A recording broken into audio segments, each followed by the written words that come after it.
Hallo allerseits! Ich möchte nach dem Wegfall der Kanalupdates euch trotzdem zeigen, mit welchen Modellbauprojekten ich mich beschäftige und habe mir dafür ein eigenes Videoformat überlegt.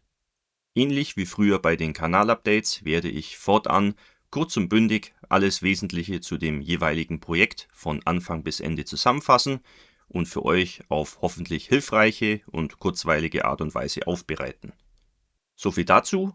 Kommen wir nun zu dieser kleinen Dioramenszene im Maßstab 1:35. Dargestellt ist eine provisorische Feldwerkstatt des brasilianischen Expeditionskorps in Italien im Spätsommer 1944. Mein Interesse an der brasilianischen Armee während des Zweiten Weltkrieges wurde kürzlich von meinem lieben Vereinskollegen Rinaldo geweckt. Er stammt aus Brasilien und dank ihm bin ich auf viele interessante Dinge rund um diesen leider viel zu wenig beachteten Aspekt des Zweiten Weltkrieges aufmerksam geworden. Für solche vergleichsweise exotischen Themen bin ich eigentlich immer zu haben und nach etwas Recherche stieß ich auf dieses tolle Foto einer Feldwerkstatt des brasilianischen Expeditionskorps während der Kämpfe in Italien in den Jahren 1944 und 1945. Die Situation auf dem Foto ist eigentlich perfekt für eine Dioramenszene geeignet. Die Szene lässt sich leicht auf kleiner Fläche darstellen, man braucht auch nicht sonderlich viel Material und die improvisierte Bühne, auf dem ein zu reparierender Jeep steht, ist wirklich ein Hingucker. Arbeitssicherheit stand damals auf jeden Fall nicht an erster Stelle. Das sollte es also werden. Als nächstes suchte ich mir einen geeigneten Bausatz aus. Bausätze des Willys Jeep im Maßstab 1:35 gibt es wie Sand am Meer, aber nicht jeder Bausatz ist auch automatisch gut. Würde der Jeep nur als Beiwerk in einer größeren Szenerie dienen, dann wäre meine Wahl mit Sicherheit auf den Bausatz von Tamiya gefallen. Da mein Jeep aber der Mittelpunkt der Szene sein sollte, hielt ich es für notwendig, mir einen etwas besser detaillierten Bausatz zu beschaffen. Ich habe mich am Ende für den Willys Jeep von Bronco entschieden, da dieser auch den Anhänger beinhaltet, welcher ebenfalls auf dem Vorbildfoto im Hintergrund zu erkennen ist. Die Marke Bronco hat unter Modellbauern nicht nur Freunde, da deren Bausätze oft etwas komplizierter sind, als es eigentlich notwendig wäre. Ich persönlich habe aber mit Bronco bisher keine schlechten Erfahrungen gemacht und sofern der Detailgrad und die Passgenauigkeit der Bauteile gut sind, stört mich ein Teilemonster ganz und gar nicht. Die Montage nahm daher etwas mehr Zeit in Anspruch, verlief aber ansonsten völlig problemlos. Die Bauteile sind sehr passgenau, bestens detailliert und der Motorraum macht einfach mehr her als beim Gegenstück von Tamiya. Die Motorhaube wollte ich wie auf dem Vorbildfoto geöffnet darstellen. Hier galt es, auf der Innenseite die Auswurfmarken zu entfernen, die sind aber zum Glück relativ flach und konnten einfach herausgeschliffen werden. An ein paar Stellen kamen die mitgelieferten Fotonetzteile zum Einsatz, diese ließen sich ebenfalls sehr gut verarbeiten und verbesserten den Detailgrad des Jeeps an ein paar entscheidenden Stellen deutlich. Als einzige Ergänzung habe ich das zusammengefaltete Stoffverdeck hinzugefügt. Hierfür habe ich dünne Bleifolie verwendet, diese lässt sich sehr leicht passend zuschneiden und an das Modell anpassen. Da die Passungen zwischen Reifen und Achsen etwas lose waren, habe ich an dieser Stelle auch schon die Reifen angeklebt. Hierbei ist auf den auffälligen positiven Sturz der Reifen zu achten. Auch der Anhänger ließ sich gut montieren und steht dem Jeep in Sachen Details in nichts nach. Damit war der Zusammenbau auch schon erledigt.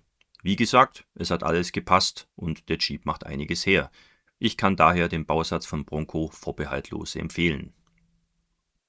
Natürlich darf auf einer Dioramenszene, und sei sie noch so klein, eine Figur nicht fehlen.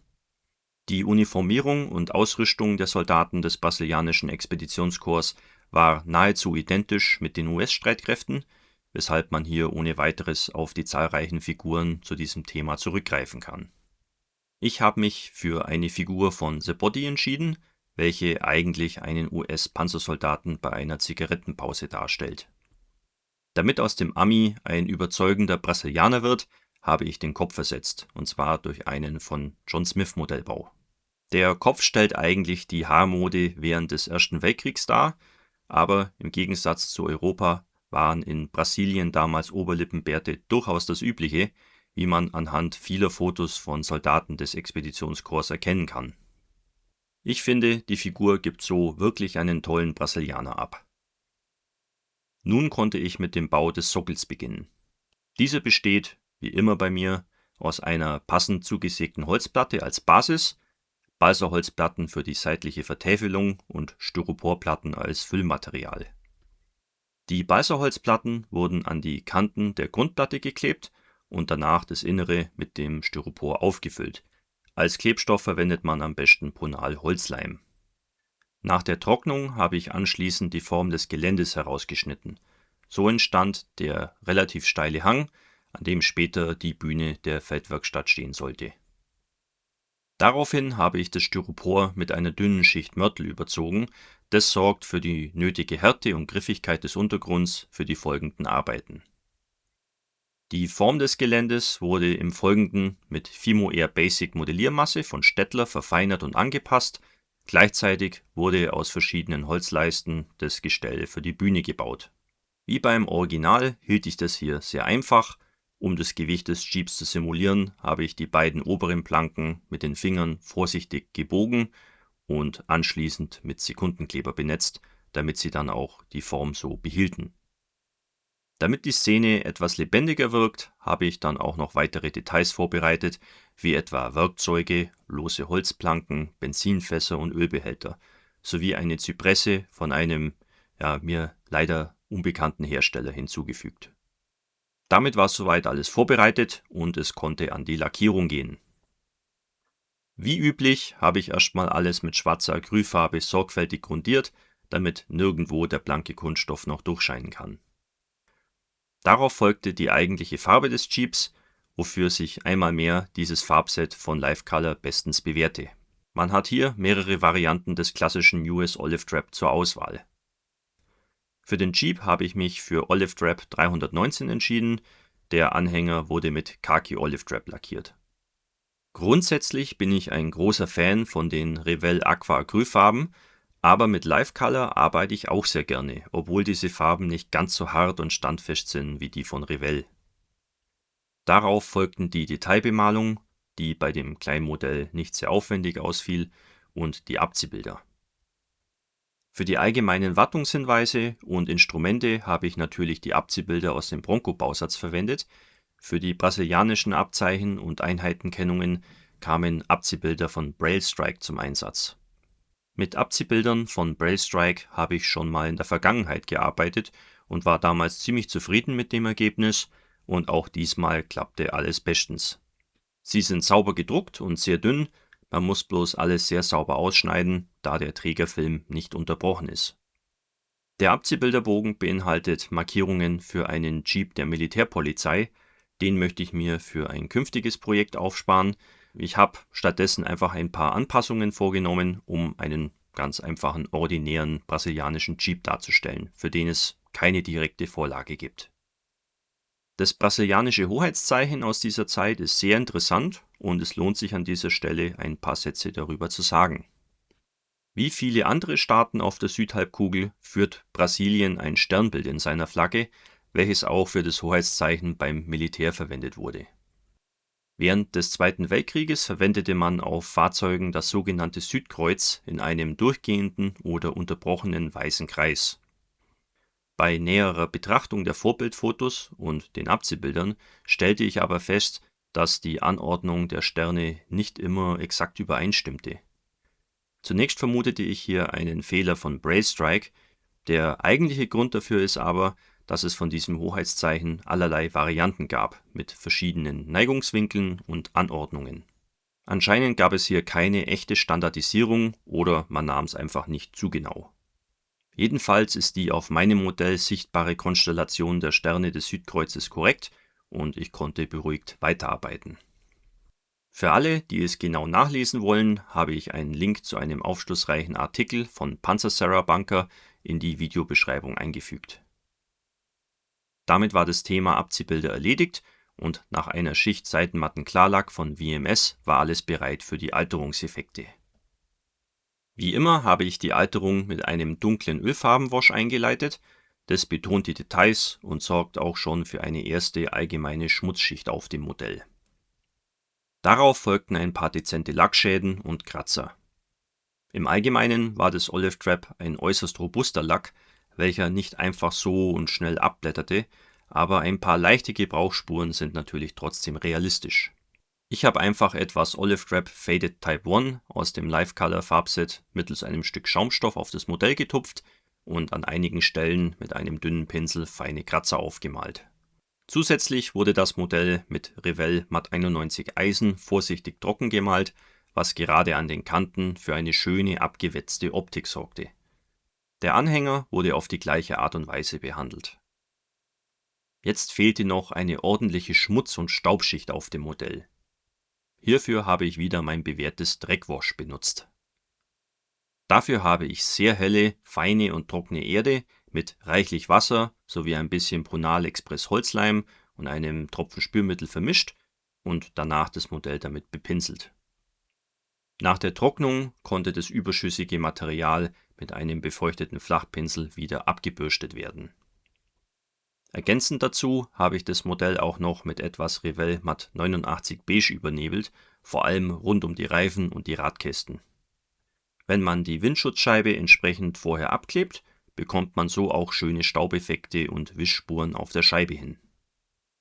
Den letzten Schritt der Alterung bildete die Darstellung von ausgetretenem Öl und Treibstoff am Motor und dem Ersatzkanister. Dazu habe ich an den betreffenden Stellen einen kleinen Klecks von der Ölfarbe Engine Grime von der 502. Abteilung aufgetragen und danach mit einem mit Feuerzeugbenzin benetzten Pinsel verwischt. Damit war der Jeep und der Anhänger fertig. Parallel dazu hatte ich auch schon das Zubehör lackiert und gealtert, es kamen im Grunde die gleichen Techniken zum Einsatz. Auch der Sockel brauchte etwas Farbe. Die Holzbühne wurde ebenfalls erst schwarz grundiert und danach mit verschiedenen hellbraunen Farbtönen bemalt. Dunkelbraune Ölfarben halfen dabei, den Holzbalken und Planken etwas mehr Tiefe zu geben. Daraufhin konnte ich die Zypresse einkleben und den übrigen Untergrund braun bemalen, um zu verhindern, dass später die weiße Modelliermasse durchscheinen würde.